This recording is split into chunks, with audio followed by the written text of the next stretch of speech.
The Cthar Empire sprawled across the vastness of space, a colossus that had dominated hundreds of species for 10,000 years. Its supremacy rested upon absolute military might and technological superiority that seemed unassailable. Cthar culture venerated order, iron discipline, and racial purity above all else. They viewed other species as inherently inferior, fit only to be conquered or eliminated. Grand Admiral Forlag embodied these principles perfectly. A veteran commander with countless victories to his name, his brilliance was matched only by his arrogance. He represented the traditional mindset of the Empire in its purest form, unwavering belief in Cthar superiority and contempt for all others. When the High Council assigned him the task of pacifying a newly discovered region on the fringes of Cthar space, he considered it little more than a formality. These humans have only mastered FTL travel for a few centuries, he remarked dismissively to his senior staff aboard his flagship, the Invincible. Their weapons technology is crude at best. This will be a simple operation.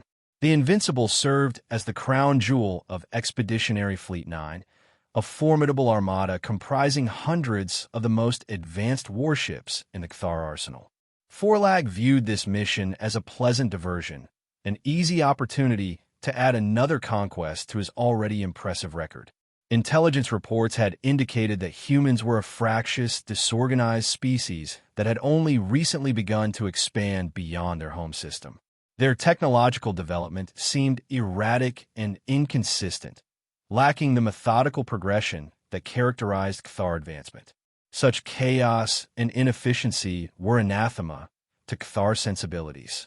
"We will enter the Proxima Centauri system first," Forlag announced during the final briefing. "This outpost is strategically positioned as their forward base. Once we eliminate their defenses there, we'll have a clear path to their homeworld, this Earth. The operation should be completed within several standard cycles." His officers nodded in agreement, none daring to question the assessment. After all, Cthar military doctrine had proven infallible for millennia. Why would this primitive species present any different challenge than countless others who had fallen before them? The Cthar fleet emerged from hyperspace at the edge of the Proxima Centauri system, their massive ships arrayed in perfect formation. Sensors immediately began scanning for defensive installations and spacecraft. Grand Admiral, the sensor officer reported, were detecting a small group of human vessels moving to intercept. Forlag studied the tactical display with mild interest. "Only 12 ships? They insult us with such a paltry defense." He waved a long-fingered hand dismissively. "Eliminate them quickly. I want our patrol ships to handle this." A squadron of Cthar destroyers surged forward, their weapons charged and targeting systems locked on the approaching human vessels. The outcome seemed predetermined. The Cthar destroyers outmassed the human ships several times over, with weapons technology presumed to be centuries more advanced. What happened next sent a ripple of confusion through the command deck of the Invincible. The human ships executed maneuvers that seemed physically impossible, changing vectors with no apparent thrust patterns. They weaved through the Cthar formation, somehow anticipating and avoiding incoming fire with uncanny precision. "They're using some form of advanced electronic warfare," the tactical officer reported, his voice betraying a hint of alarm. "Our targeting systems are experiencing significant interference." Before Forlag could respond, 3 Cthar destroyers reported critical damage. Something had penetrated their defensive shields, something that didn't register on their sensors until impact. "What weapons are they using?" Forlag demanded, rising from his command chair. "Unknown, Grand Admiral. They appear to be utilizing some form of kinetic projectiles with extreme acceleration capabilities. Our shields are calibrated primarily against energy weapons, and..." The officer's explanation was cut short as a blinding flash appeared on the tactical display. One of the Cthar destroyers had been completely destroyed. Forlag's facial ridges darkened with anger. "This is unacceptable. Deploy the main battle groups. I want those ships eliminated immediately." The full might of the Cathar advance force descended upon the human defenders. Hundreds of weapons platforms unleashed a barrage that should have annihilated the small human flotilla instantly. Yet somehow, the slippery human vessels continued to evade destruction, all while inflicting disproportionate damage through hit-and-run attacks. After an hour of frustrating combat, the human ships finally retreated, jumping to hyperspace before they could be pursued. The Cathar were victorious. Technically, the human defenders had been driven off, but at a cost that sent shockwaves through the fleet. 5 destroyers had been lost completely, while numerous others reported varying degrees of damage. On the bridge of the Invincible, an uncomfortable silence prevailed as Forlag reviewed the combat data. The human weapons didn't match any known technology profile in the Cathar database. Their ship's maneuverability defied the physics models Cathar scientists had established. Most disturbing of all, the humans had demonstrated electronic warfare capabilities that had partially blinded Cathar's sensors, technology that should have been centuries beyond their development stage. This cannot be their indigenous technology, Forlag finally declared. They must have acquired it from some other species, perhaps through theft or salvage. There is no other explanation. His senior officers nodded in agreement, eager to accept any rationale that preserved their worldview of Cathar supremacy. The reports of their capabilities were clearly understated, Forlag continued. But this changes nothing. Their resistance at this outpost was merely a delaying tactic. We will proceed directly to their homeworld and end this quickly. As preparations for the jump to the Sol system were underway, an unexpected communication was received. Grand Admiral, we're receiving a transmission from one of the human vessels, the communications officer announced. They're broadcasting on all frequencies. Forlag paused, then nodded. Let us hear what they have to say before they are obliterated. The view screen activated, revealing a human in what appeared to be a military uniform. The being looked disconcertingly similar to a Cathar, but with smooth skin and a smaller frame. A reminder of the repulsive similarity some lesser species bore to the perfect Cathar form. This is Commander Reyes of the United Earth Defense Force, the human said without preamble. You have engaged our border patrol vessels and violated sovereign human territory. We advise you to withdraw your forces immediately. Further aggression will be met with an appropriate response. The bridge crew glanced at one another. The human's tone was calm, confident, not at all like the desperate pleas or terrified threats they typically receive from species facing Tharmite. Forlag leaned forward, his thin lips curled into what passed for a smile among his kind. I am Grand Admiral Forlag of the Cathar Empire. Your species has been deemed unworthy of independence. Surrender your worlds now, and your people may be permitted to live as subjects of our glorious empire. The human commander showed no reaction to these words. That would be inadvisable, Grand Admiral.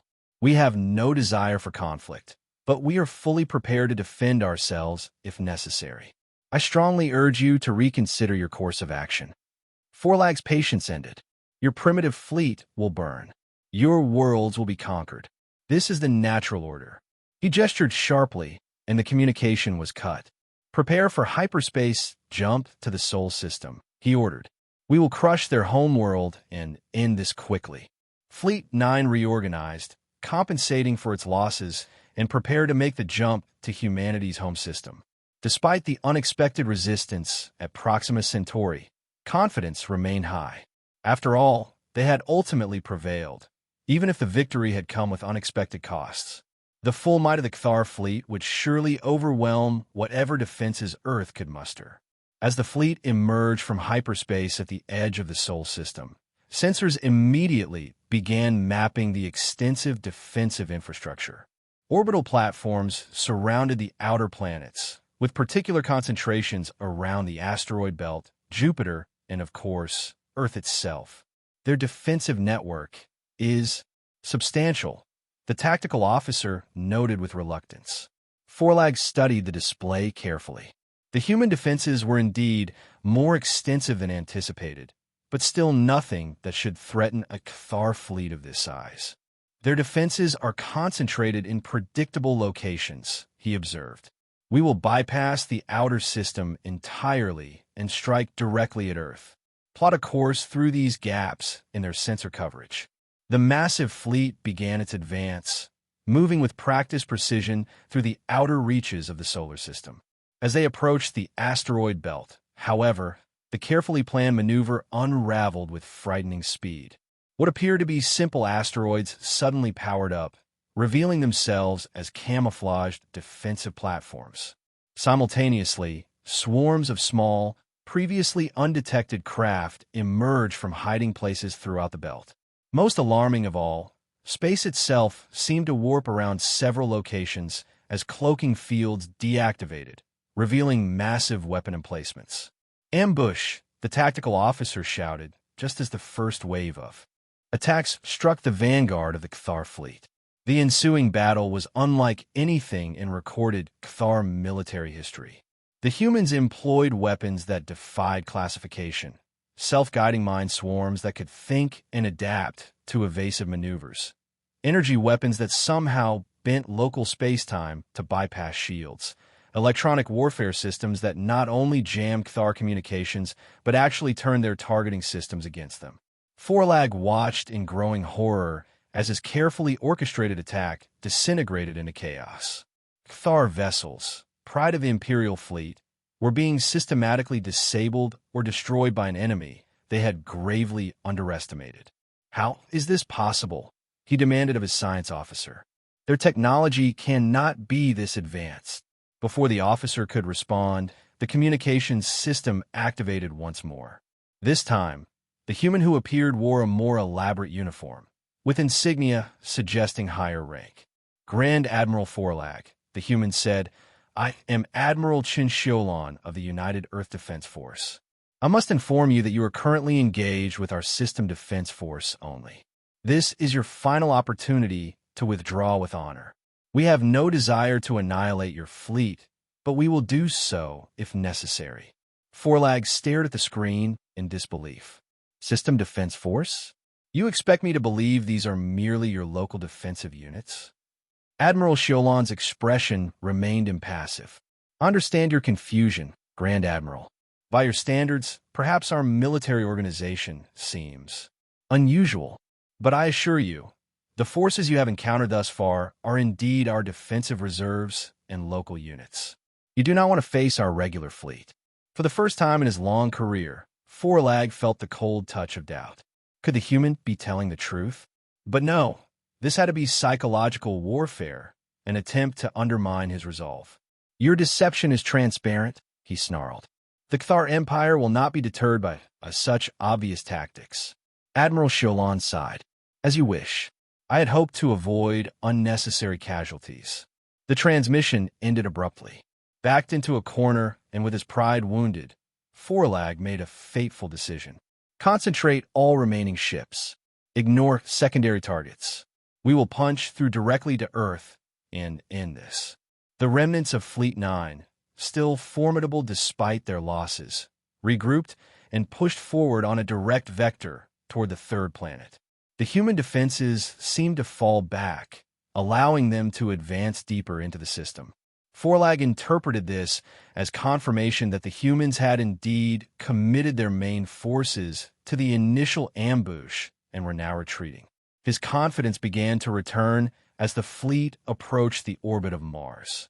Perhaps they could salvage this operation after all. The humans had proven surprisingly capable, but they were still no match for the full might of a Cathar expeditionary fleet. That confidence evaporated completely when the sensors detected massive energy signatures appearing from behind Earth's moon and from several Lagrange points throughout the Earth-Moon system. "New contacts," the sensor officer called out, his voice rising in pitch. "Hundreds of them. Energy signatures unlike anything we've seen from them yet." The tactical display updated to show a new fleet emerging to meet them. These vessels were different from those they had encountered previously.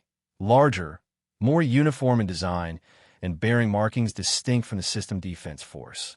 Their formation was perfect, their approach methodical and coordinated in a way that even Forlag had to admire. The first salvos from this new human fleet demonstrated immediately that these were indeed different weapons platforms altogether. Instead of attempting to destroy the Cathar ships outright, the human weapons targeted specific systems with surgical precision: propulsion, weapons arrays, life support auxiliaries. It was not a massacre, but a systematic disassembly of the once proud Cathar armada. On the increasingly damaged bridge of the Invincible, Forlag watched helplessly as ship after ship in his command was rendered inoperable. The tactical genius, who had conquered dozens of star systems, could do nothing as his fleet was methodically neutralized by an enemy he had fatally underestimated. "Grand Admiral," the communications officer said quietly, "Admiral Sholon is hailing us again." The view screen activated to show the human admiral, her expression now tinged with what might have been regret. "Grand Admiral Forlag," she said, "as I warned you, you are now facing elements of the United Earth regular fleet. Your ships are being disabled rather than destroyed as a courtesy and in hopes of minimizing loss of life. Your propulsion systems, weapons, and shields are being systematically neutralized, but we're taking care to leave life support intact where possible." Forlag stared at the tactical display, where his once mighty fleet now appeared as a collection of crippled, drifting vessels. The Invincible itself had lost engine power and weapons control. Even the auxiliary bridge systems were beginning to fail. "I don't understand," he said finally, his voice barely audible. "Your technology, it shouldn't be possible. The intelligence reports were based on limited observations of our civilian technology and what we chose to reveal," Admiral Sholon completed for him. "Grand Admiral, despite appearances, humanity is not a young species to spacefaring. We simply chose a different path than most. While the Cathar Empire expanded outward, conquering and subjugating, we turned inward, developing and refining our technology, preparing for the day we would inevitably encounter others among the stars." She paused, studying his reaction. "The defensive units you encountered previously were primarily our reserve forces and local militia. What you face now is a small detachment of our actual naval forces." The implications of her words hit Forlag like a physical blow. If what she said was true, if this devastating force was merely a small detachment, then the full military might of humanity was beyond anything the Cathar Empire could hope to match. "You said you were minimizing casualties," Forlag said, clinging to his last shred of dignity. "What are your terms?" "Unconditional surrender of all Cathar forces in the Sol system," Admiral Sholon replied promptly. "Your crews will be treated according to our laws governing prisoners of war, which I assure you are humane. You and your senior officers will be detained for formal processing and eventual diplomatic negotiations with your government." Forlag closed his eyes briefly. 10,000 years of Cathar expansion and dominance, and he would be remembered as the first to surrender to an inferior species. But there was no alternative, not if he wanted any of his people to survive. "I accept your terms," he said finally. "The Fleet 9 of the Cathar Empire surrenders." News of the catastrophic defeat traveled quickly back to the Cathar homeworld. The encrypted transmissions from Forlag's captured flagship contained detailed accounts of the battle, along with the devastating revelation: the force that had utterly dismantled one of the Empire's most powerful fleets was merely a fraction of humanity's true military capacity. The Imperial Palace, normally a model of order and ceremonial precision, descended into chaos as the High Council convened an emergency session. The Emperor himself, a figure rarely seen outside formal occasions, presided over the meeting with an expression of barely contained fury and fear. "How is this possible?" he demanded of his advisors. "How could our intelligence have failed so completely?" The chief intelligence officer, a veteran of countless information operations against other species, appeared physically diminished as he attempted to explain. "Majesty, the humans appear to have deliberately concealed their true capabilities. They allowed us to observe only what they wanted us to see: civilian ships, outdated defense platforms, inefficient production methods. It was an elaborate deception on a scale we have never encountered. And you fell for it completely," the Emperor hissed. The War Minister, traditionally the most aggressive voice in any council, spoke up. We must respond with overwhelming force. Assemble the home fleet, the inter-system defense forces, everything we have. We will obliterate these humans before they can strike at the heart of the Empire.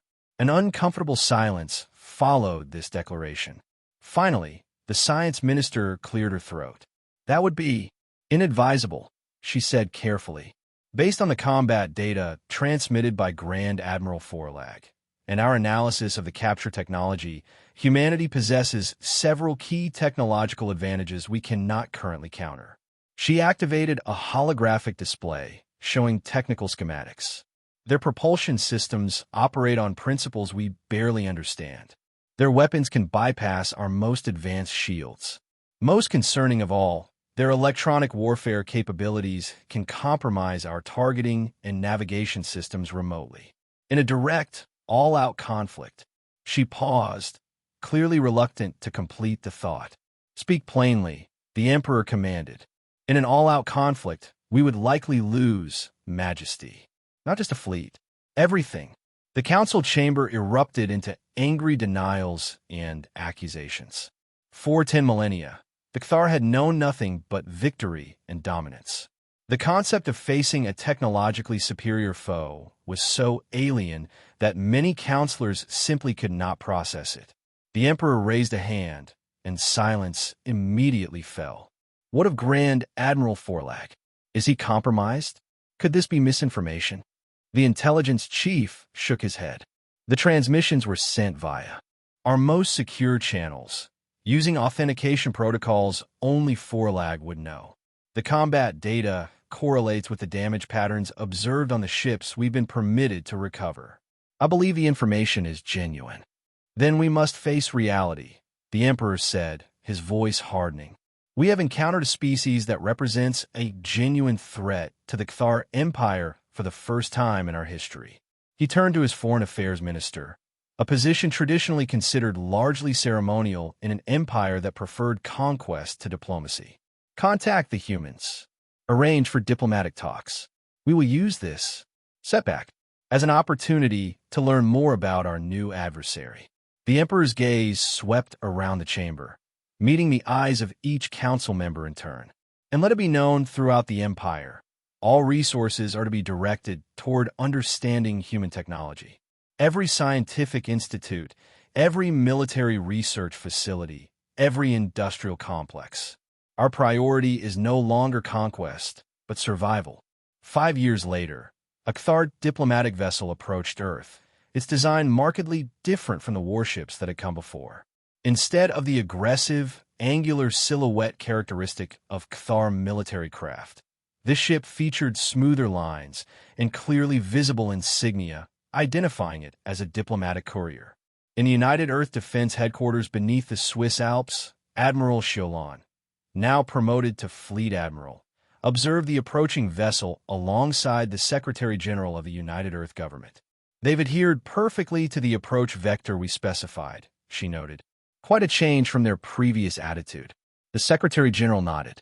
5 years of cautious diplomatic exchanges have shown they can learn. The question is whether they've learned the right lessons.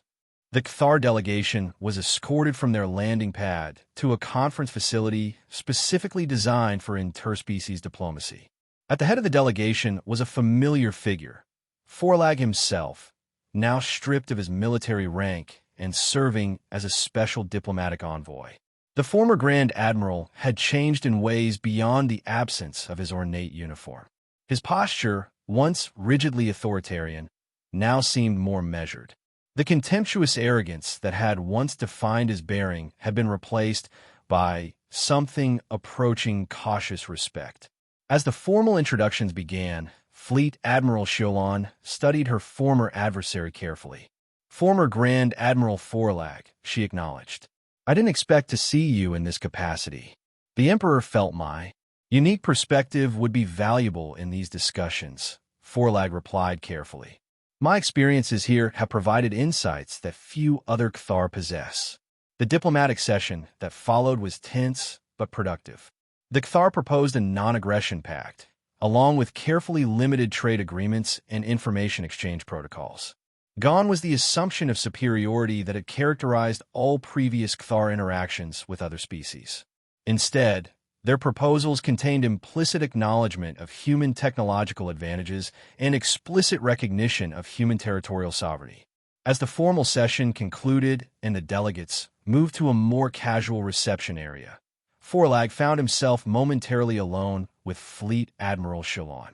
"Your civilization continues to confound our expectations," he admitted, gesturing at the elegant simplicity of the reception hall. "On the surface, you appear almost chaotic, diverse, individualistic, often inefficient by our standards. Yet this apparent disorder conceals remarkable strength and sophistication." Shalon smiled slightly. "Different evolutionary paths, different cultural values. The Cthar prioritize hierarchy, uniformity, and rigid efficiency.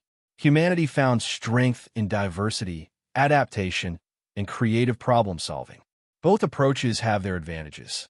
Forlag's expression darkened. One approach led to 10,000 years of unchallenged dominance. The other, he paused, struggling to articulate a concept that still disturbed him deeply.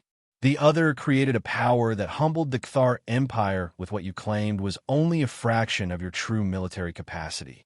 "You still don't quite believe it, do you?" Shalon observed. "It defies comprehension," Forlag admitted. "Our intelligence analysts continue to debate whether your admiral's statement was truth or masterful psychological warfare." Fleet Admiral Shalon considered him for a moment, then made a decision. She activated a small holographic projector she carried. "This is classified information, but given our new diplomatic relationship, I've been authorized to share it at my discretion." The hologram displayed a strategic map of human-controlled space, with military assets represented by glowing markers. As the display expanded to show the full extent of human territory and forces, Forlag's eyes widened. This cannot be accurate," he whispered. "I assure you it is," Shalon replied calmly. "What you faced in the Sol system was indeed our system defense force, followed by a single battle group from our third fleet. For context, Earth maintains 7 main fleets, each with multiple battle groups. And Earth is just one of our core worlds, albeit the most significant historically." She deactivated the hologram, leaving Forlag staring into empty air. "We chose to remain concentrated in a smaller region of space, developing it intensively rather than expanding broadly. Different priorities." Forlag struggled to process this information. The military might it represented far exceeded anything the Cthar Empire could muster, even if they mobilized every ship in their vast territories. "Why show me this?" he finally asked. "Such information could be considered strategically valuable." "Because lasting peace requires mutual understanding," Shalon replied. "The Cthar must understand that aggression against humanity would be not just ill-advised, but potentially suicidal. And yet, despite our strength, we have no interest in conquering your empire or destroying your civilization. We prefer peaceful coexistence and mutually beneficial exchange." As Forlag rejoined his delegation for the return journey to Cthar space, his mind remained fixated on what he had learned. The phrase that had haunted Cthar strategic planning for 5 years, "You mean that wasn't their full army?" had been proven not just accurate, but a dramatic understatement. The Cthar Empire now faced a fundamental choice: adapt to a universe where they were not the supreme power or risk annihilation. Their 10,000 years of expansion and conquest had been built upon an assumption that now lay shattered, that technological and military superiority was their natural right. In the imperial chambers on the Cthar homeworld, Forlag delivered his report directly to the Emperor and a select group of advisors. He conveyed not just the diplomatic agreements, but the deeper truth he had come to accept. The humans represented an entirely new kind of challenge, one that could not be overcome through traditional Cthar methods. "We must learn from them," he concluded, words that would have been unthinkable from a Cthar military commander just years earlier. Not just their technology, but their adaptability, their creativity. For millennia, we have believed that our way was the only path to greatness. The humans have proven otherwise. The Emperor was silent for a long moment, the weight of 10,000 years of history heavy upon him. When he finally spoke, his words marked the beginning of a new era for the Cathar Empire. Then let this be our new conquest, not of space or species, but of understanding. If we cannot defeat humanity by force, we will learn to coexist with them. And perhaps, in time, we will discover that there is strength in diversity after all. As the Imperial Council dispersed, Forlag remained alone with his thoughts. The question that had first shaken the Empire to its core, "You mean that wasn't their full army?" had been answered definitively. The galaxy had become a much larger, more complex place than the Cathar had ever imagined. And in this new reality, survival would require something the Cathar had never before needed to consider: change.